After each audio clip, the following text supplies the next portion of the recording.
যারা বর্ষাকালে পেয়ারা খেতে পারেন না তাদের জন্য এই ভিডিওটি। দেখেন বর্ষাকালে আমরা পলিথিন দিয়ে সব পেয়ারা বেঁধে দিয়েছি।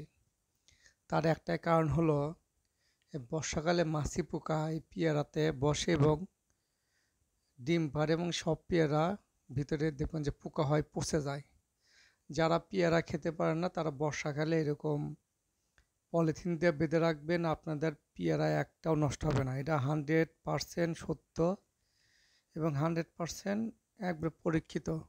আগে আমাদের পেয়ারা অনেক নষ্ট হয়েছে, পরবর্তীতে এইভাবে আমরা পলিথিন দিয়ে বেঁধে রাখার ফলে আমাদের পেয়ারা আর একটু নষ্ট হয় না। আমরা প্রতি বছরই আমরা এভাবে পেয়ারা খেতে পারি। দেখেন আমরা পেয়ারা এভাবে বেঁধে রাখছি, পেয়ারাগুলো দেখেন কত বড় বড় হয়েছে কিন্তু পোকা হয়নি।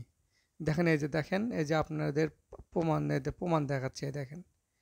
দেখেন কত বড় একটা পেয়ারা হয়েছে। দেখেন দুটো পেয়ারা দেখা পারবে এখন। দেখেন আসলে পলিথিন দিয়ে বাঁধলে আসলে পেয়ারার ভিতরে মাছি পোকা যেতে পারে না এবং পেয়ারা আপনার ভালো থাকে এবং পোকা ধরতে পারে না। দেখেন এই যে দেখেন, এই জন্য আমরা পলিথিন দিয়ে বেঁধে রেখেছি।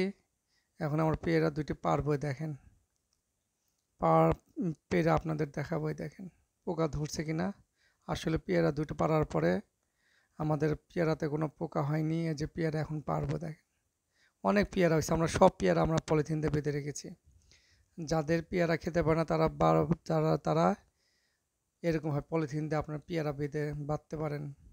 এই দেখেন এই যে পেয়ারাগুলো পারতেছি। দেখেন কত সুন্দর এবং কত বড় পেয়ারা হয়েছে। একবার আপেল পেয়ারা দেখেন কত সুন্দর। এই দেখেন একটু পোকা ধরেনি। আপনারা এইভাবে পেয়ারাতে পলিথিন দিয়ে বাঁধবেন এবং দেখবেন যে আসলে আমার কথাগুলো সত্য কিনা, তাহলে আপনারা পেয়ারা খেতে পারবেন। আমাদের চ্যানেলে যে ঘুরে আসবেন, দেখবেন যে আমরা আরও কত কীরকম ভিডিও বানাই। দেখবেন আমরা নতুন ইউটিউবার, নতুন চ্যানেল বানাচ্ছি। ধন্যবাদ।